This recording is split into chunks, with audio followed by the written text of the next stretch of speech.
Amen. Build our lives on His love. We're going to do that a little bit right now, looking into the Word of God. And we are in our series on the 10 Commandments. And which commandment are we up to today? Number 6. Yeah, we're up to number 6. Pretty good. Pretty good. We've gotten through 5. Last week was honor your parents. Oh, that was a challenging one, but a good one. They're all very challenging. And they're all much deeper than, well, some of them appear deep right off the bat. Some of them don't appear as deep right off the bat, but they are all quite deep. All right, well, let's jump into it. We're going to start off with an illustration. So we said we're on the 6th commandment, so which commandment is that? Yeah, no murdering. Yeah, that's the commandment. Do not murder. You shall not commit murder. So we always start off with an illustration, and here's our illustration for today. Okay, so what is happening with this guy in the picture, and have you ever felt like him in some way? How would you describe it? What would you say he's doing? Say again? He's pulling his hair out. Yeah, he's freaking out, we might say. He's losing it. He's losing it. That's how I'm going to say here. So sometimes after we're in a state like this, he's probably feeling a lot of stress, a lot of anger. Sometimes in a state like that, we do a bunch of stuff that we regret, and then afterwards we say, well, I just lost it. I just lost it. For me, this has been one of the big challenges of my life, is dealing with anger and not losing control. When I was a kid, this was me very often, and even up through my teenage years, very often, not like every day, but regularly, I would lose it. Now, I want us to think about that terminology for a minute, okay? I just lost it. What is a person saying when they say, I lost it? Well, they're saying they lost control.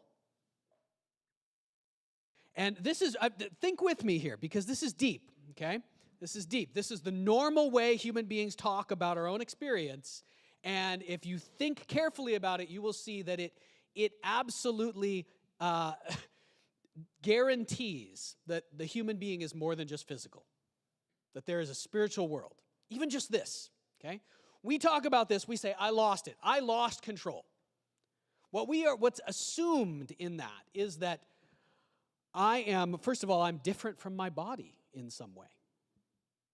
What's assumed in that is that there is a me who doesn't want to, let's say, punch a wall or scream or rip my hair out. There is a me, I'll just use myself. There's an Isaac who doesn't want to throw rocks at the neighbors. That's something I did when I was a kid. Who doesn't want to punch a hole in the wall. That's also something I did when I was a kid. But I did it anyway. Somehow that happened anyway because I, the real me, lost control. What? How can that be? Lost control to what? To who? If I wasn't in control when I punched the wall or when I threw rocks at the neighbors, who or what was in control? That's a huge question. We just act like that's normal. Something other than me can be in control of my body? Well, is my body in control itself? I usually hate superhero illustrations, and we're all tired of superheroes because, like, back in the teens, there were so many superhero movies. We couldn't stand it anymore. But the Hulk is actually a deep illustration of this idea, right? We're all familiar with the Hulk, right? This idea that he's normal most of the time, but then, he's taken some serum. There's something that went into him. And now that it's in him, whatever that thing is, maybe we could call it sin, okay? Now that thing's in him, whenever he gets angry, if he gets angry enough, he transforms into something totally different. It's a whole other personality that becomes in control. They actually talk about it that way, right? Like, there's Bruce Banner, and then there's the Hulk. It's a different person. You ever feel like you're a different person if you lose control in those situations? Oh, that wasn't really me. This is human experience, and we're going to come back to this in the message because it's going to tell us a lot about murder, about where that comes from. We're going to look today at the commandment to not murder, and we're going to talk about what that meant in the original context, right, in the Ten Commandments with Moses and the Israelites 3,000 years ago. We're also going to talk about, because it's quite deep, then we're also going to jump forward in time to Jesus, and we're going to look at how Jesus unpacked that commandment and shows us that it's even much more than just a command about your behavior. It goes much deeper. It goes down to the roots of what is the thing that's inside us that causes things like murder, and how can that be dealt with? How can it ever be changed? Right? Like Bruce Banner, what's his strategy for not raging and destroying the city of New York? His strategy is just always try to not get angry, right? But really, the Bible strategy, the Jesus strategy here is to somehow get that stuff that's inside him, somehow get it out of us.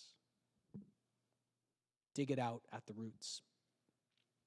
When you lose control, who or what is in control at that moment? That's a very deep question. Okay, so 10 Commandments. So the series, I won't say a lot about the series. Most of us have been here.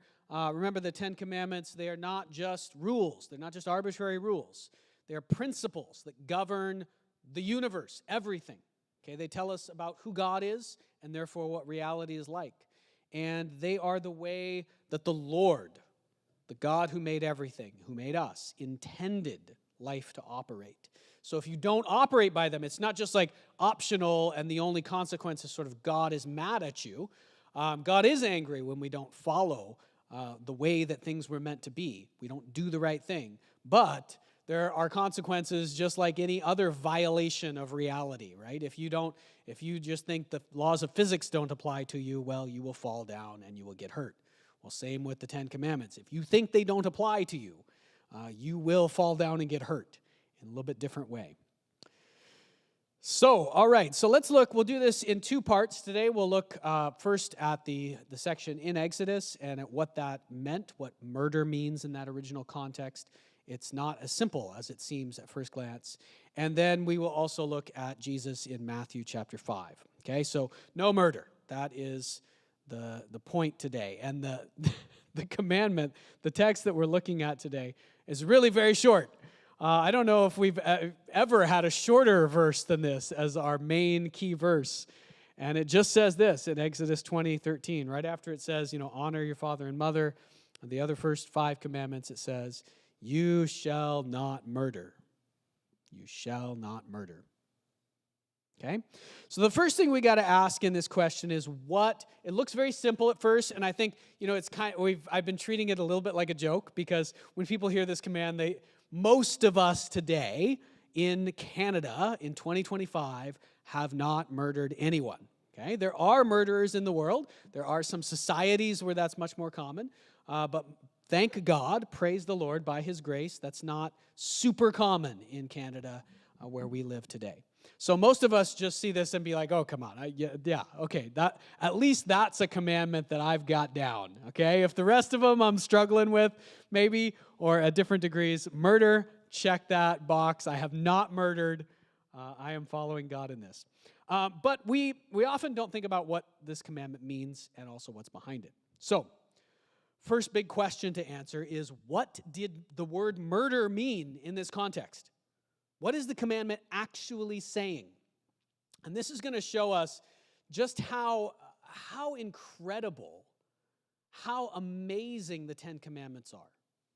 They really did change the course of history. And it's because, really, all of our modern legal codes and things that we take for granted in our society really come from the 10 Commandments and the rest of the Jewish law, that was the law that was given to Moses, that inform what this means. Okay, I'll show you what I'm talking about in a minute. So the first question would be, does murder mean don't kill people? Is that what it means? And the answer is no. Now, not killing people, if you're not murdering, murdering is killing people, certainly. But it's killing people in particular circumstances. This is not a prohibition or a law against all killing in any situation. Now, this is very important because this kind of question is hotly debated even today. I mean, this sort of thing, is all killing wrong or just some killing? I mean, that sort of thing is in the news all the time right now. There is not consistent, there's not agreement among all human beings about what's the case here, what's right. So murder does not mean all killing. Now, all killing is in some sense a tragedy. It is not something that God intended for human beings to kill one another. But we live in a very broken world. It is a world that God intended to be good, but it's very broken. It's full of sin. So what do I mean? There are situations where it's okay to kill someone. Yeah, in fact. If you think about it for a little bit, there are situations in which it might be absolutely necessary for you to kill someone. In Canada in 2025, most of us have not lived through those situations by the grace of God.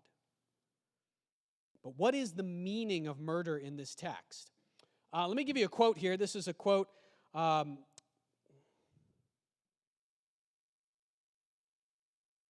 Sorry, I got myself lost in my head for a minute.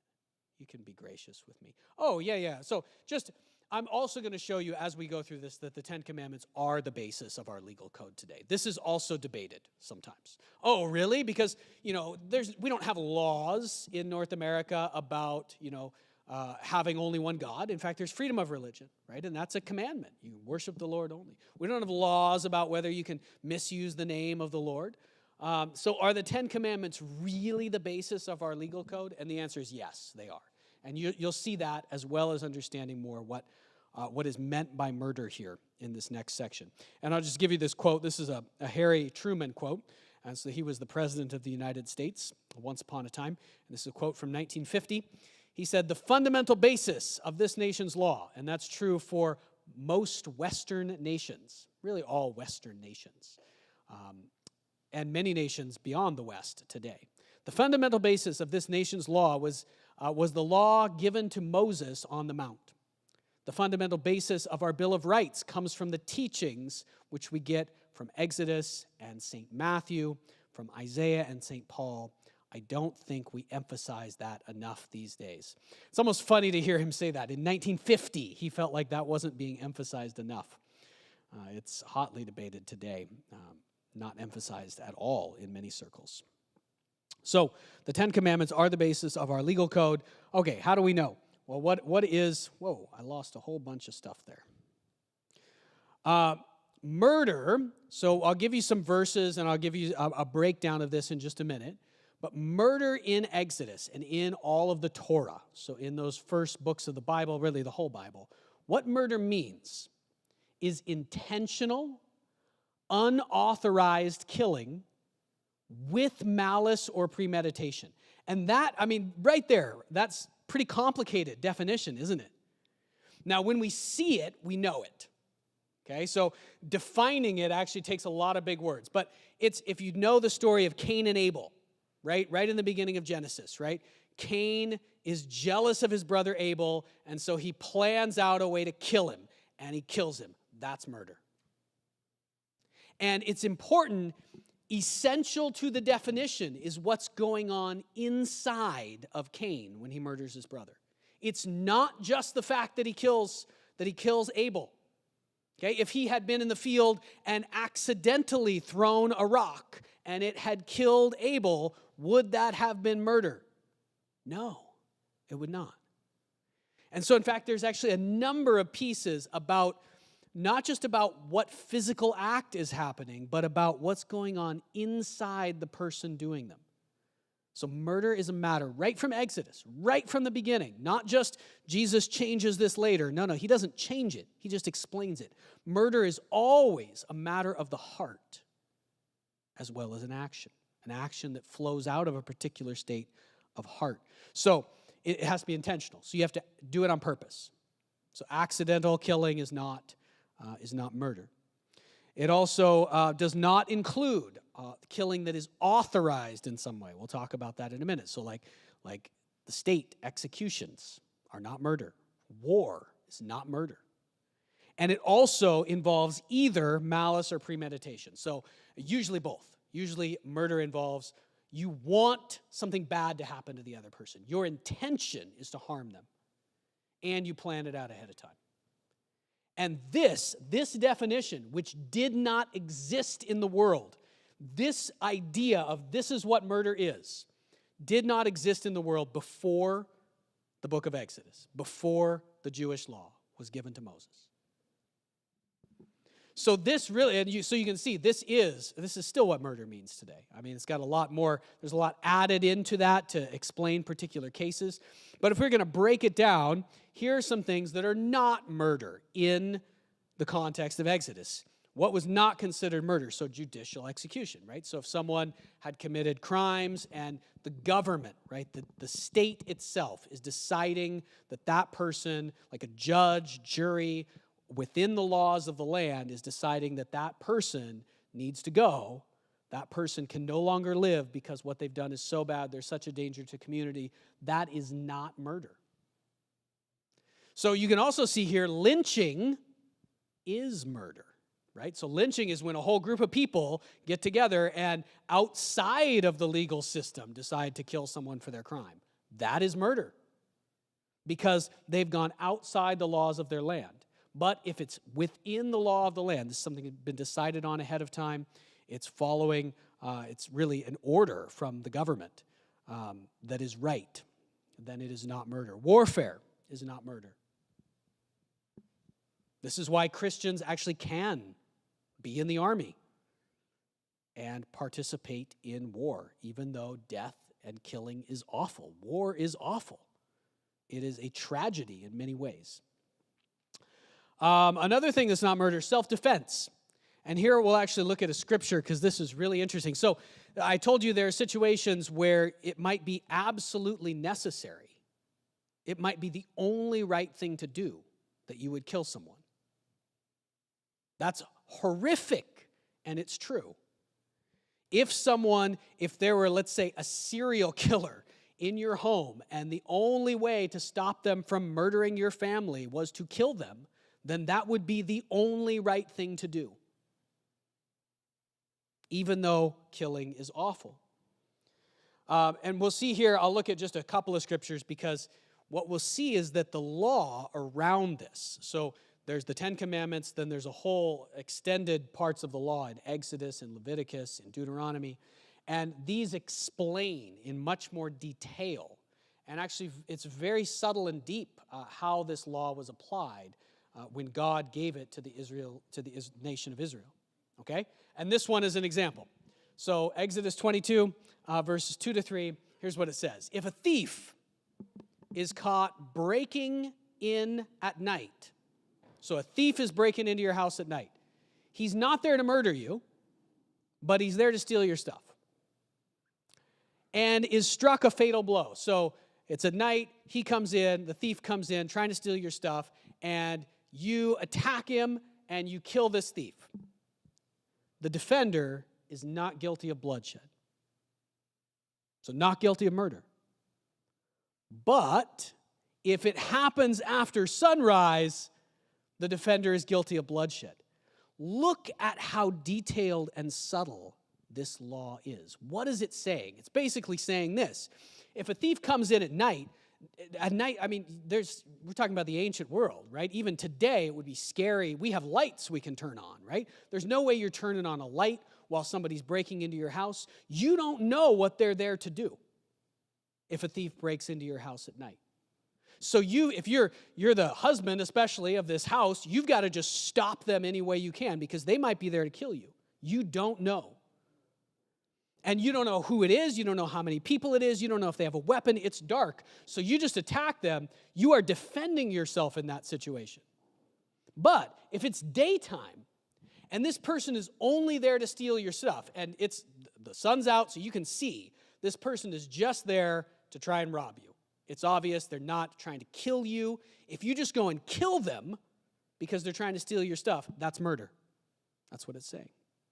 You can stop them. You can maybe arrest them, take them to the authorities, but you cannot just kill them for trying to steal your stuff. Look at how, so this shows us self-defense was not murder. It also shows us just how deep and really a new thing in the world the law that was given to Moses really was. Okay?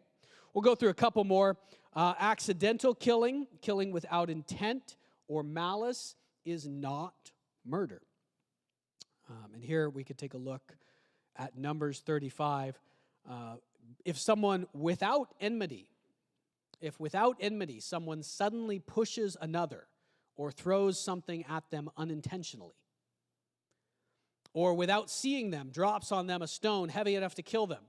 Okay, so maybe it's a stupid thing to do. You're dropping a stone from a height, right? You're rolling a rock down a hill for fun. Have you ever done that? It's really fun. But not if there's someone at the bottom, right? You rolled the rock, and then all of a sudden you realize there's somebody down there. You didn't intend to kill them, but they might die. There could be a million situations like this, right? They're horrible situations, but they're not murder.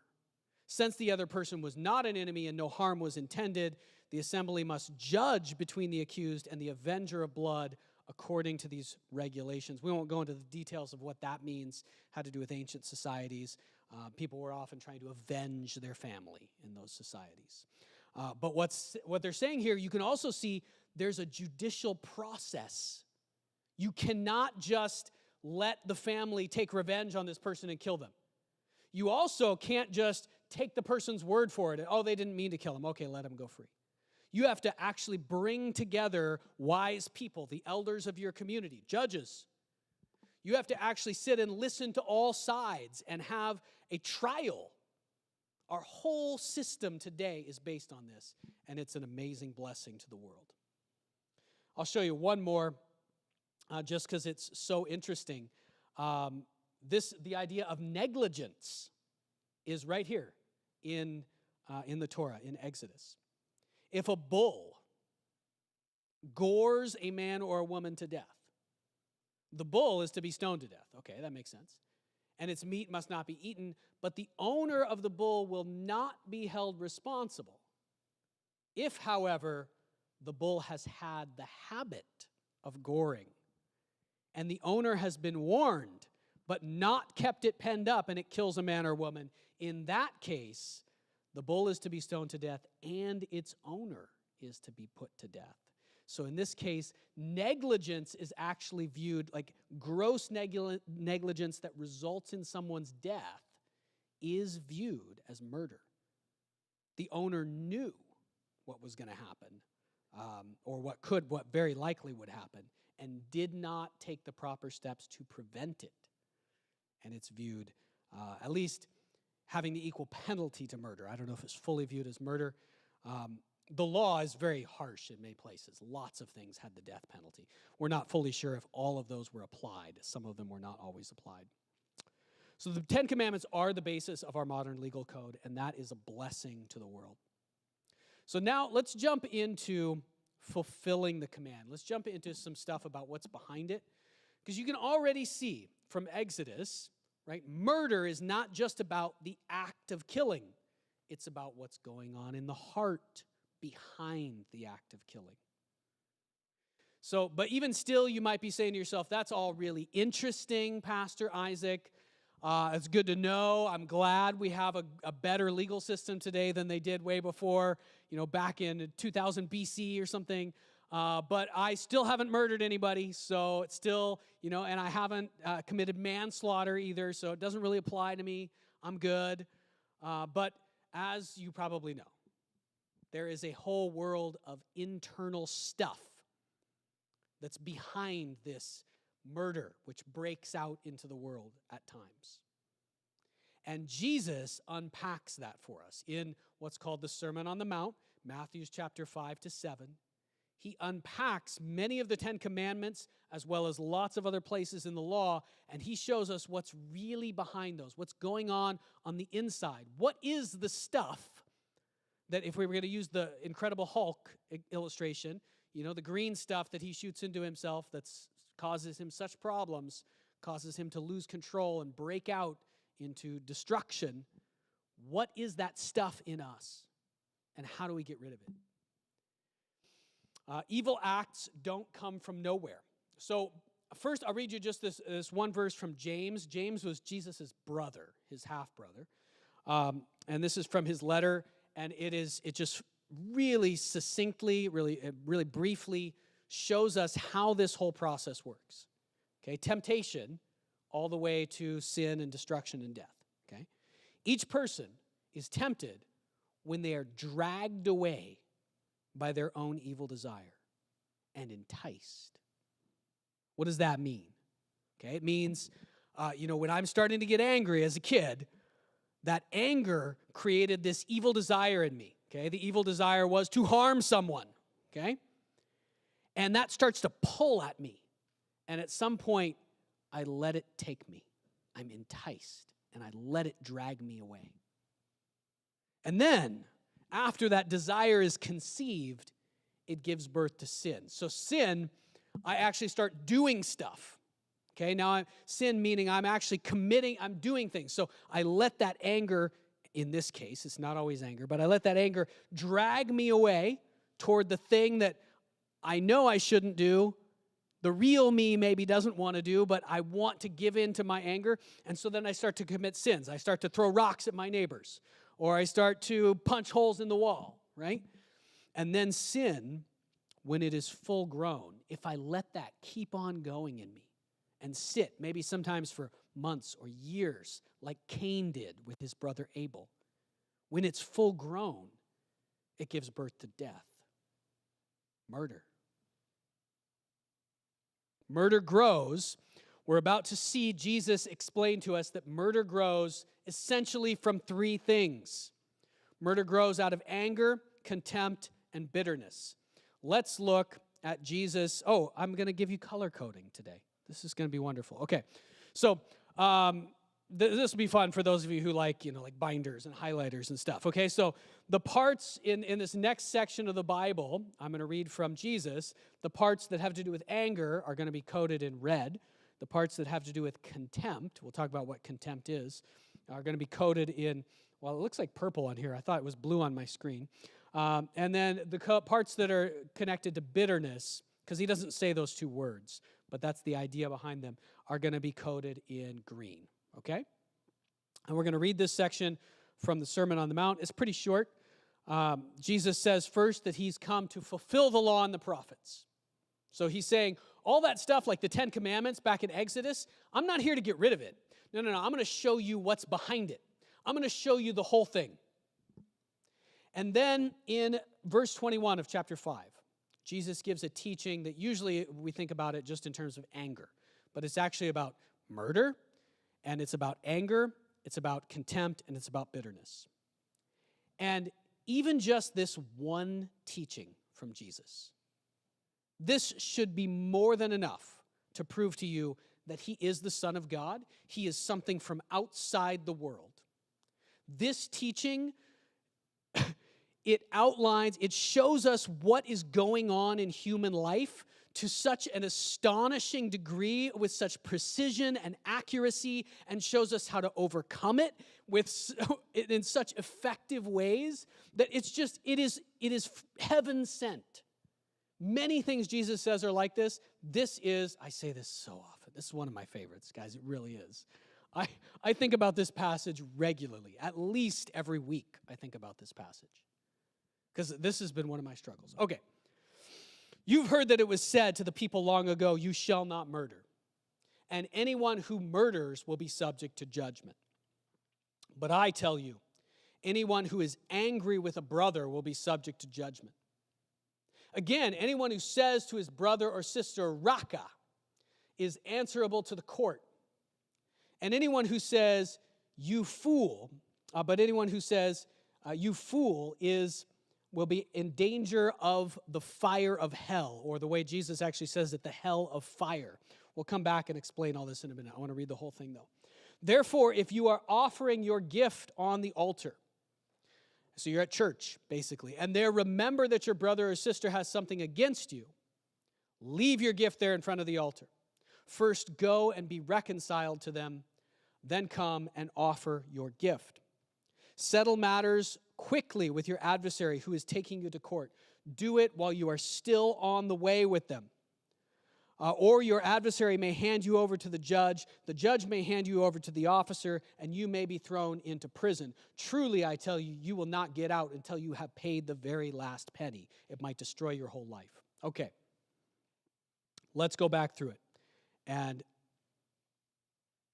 on the one hand, I don't want to spend too much time on this, but I want you to see what it means and what he's doing. Okay? So he's talking to a whole crowd of people, and they know the 10 Commandments. They know the 10 Commandments. And what do you think that whole crowd thinks when they get to the murder commandment? They think, oh, hey, I'm good on this one.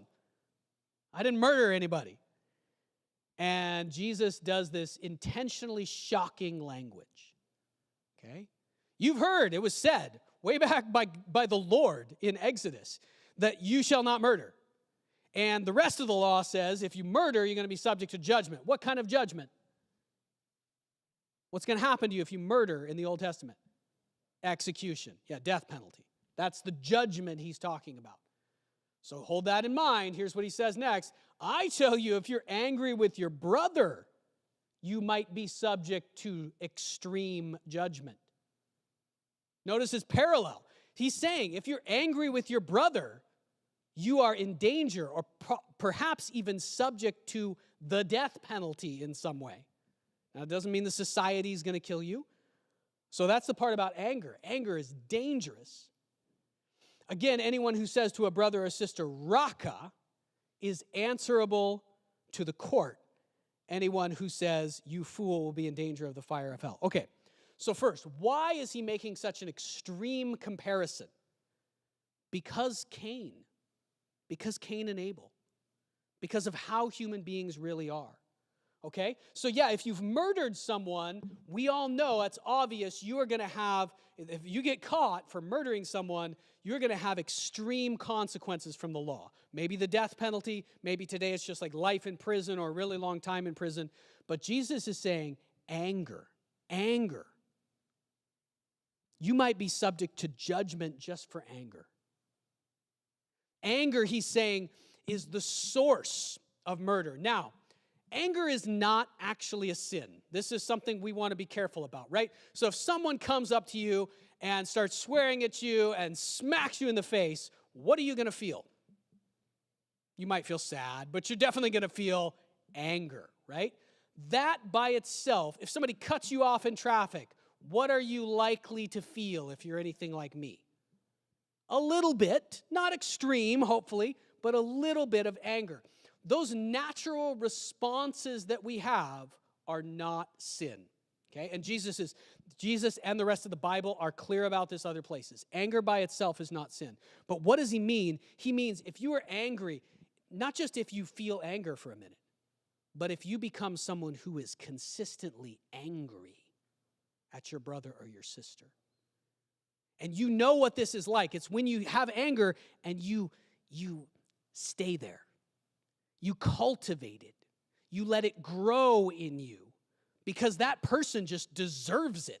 And it kind of feels good to be angry at them. That's when you are in danger of judgment. You might be, he's saying this is danger. This should be huge red flags to you. You should run from this, flee from it, because it might destroy you. That's what it did to Cain. Jesus was there when Cain killed his brother Abel. He was with his father, pleading with Cain to resist and not do it. Now he's pleading with us again. Run from this anger. Okay, next one. This one is even more astonishing to me. This is probably my favorite part of the section. Anyone who says to a brother or sister, Raka, is answerable to the court. Now, the problem here is we didn't grow up. Did anybody grow up in Judea in the year 0? Anybody grow up then? So we don't know all of their cultural things, okay?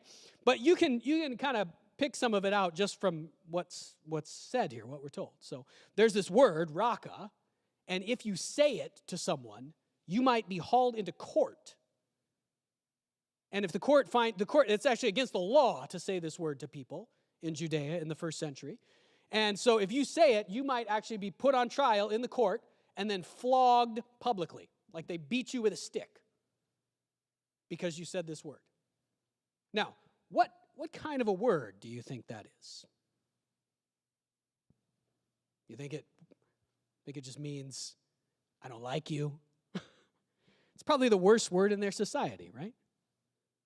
So if we were going to compare it to anything today, what word are we talking about? We're talking about the F word. The F word is actually not as bad in our society, not nearly as bad as raka was in their society. So he's saying something everybody knew, that if you say F you to somebody, you might get hauled into court and beaten with a stick. Okay, everybody knew that. But here's what he says next. But anyone who says, you fool, or I'm going to translate it, probably a better translation is you idiot. I think that's probably the closest translation in our society. Anybody who says you idiot is in danger of the hell of fire. What in the world? Is Jesus saying that just God is just so strict that if you even ever say anything mean to somebody, you're going to hell? No, he's not saying that. What is he saying?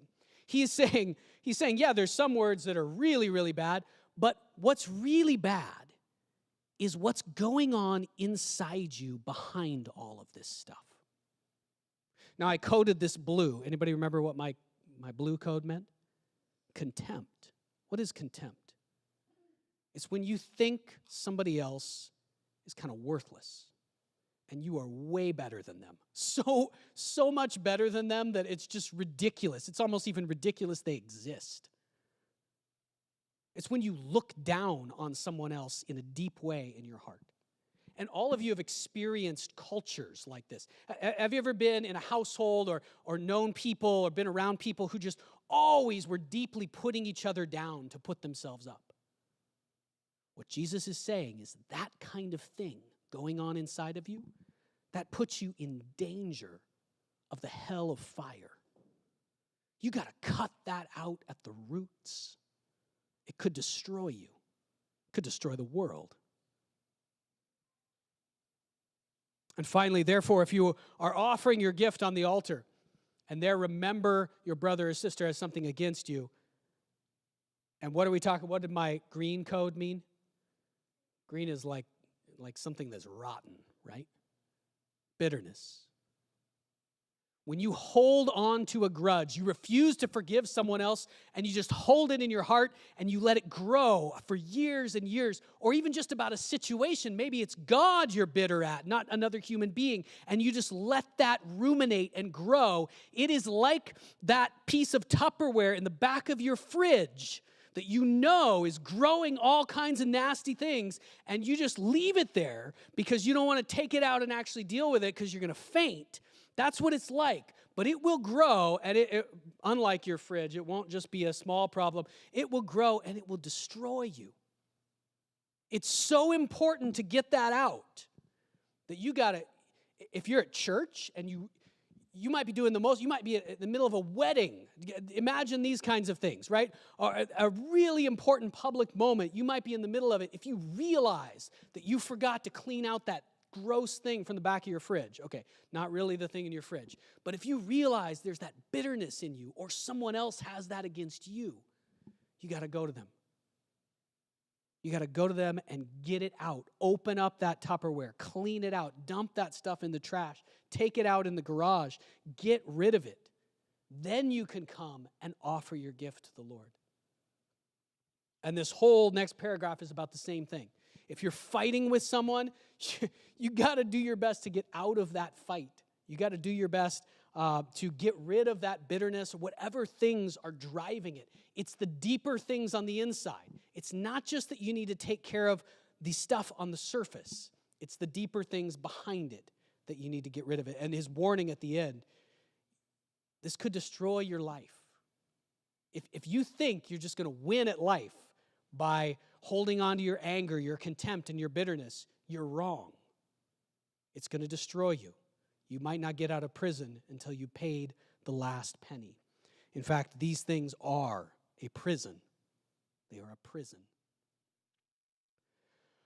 So we could say it like this. Those are the source. But we could kind of sum it all up like this. Don't just avoid murdering people. Like, it's good that you've avoided murdering people to this point in your life. Okay? If someone's watching who has murdered someone, you can be forgiven for that. Jesus forgives even the murderer because of his death on the cross, paying for all sin. But for those of us who have not murdered, or anyone, don't just avoid murdering people. Get murder out of your heart. That's what he's saying to us. We could also say it like this: pull up sin by the roots. And this is possible now. It's possible to do it because Jesus paid the price for us, and his Holy Spirit is with us, helping us. Let's pray, and we'll continue in worship.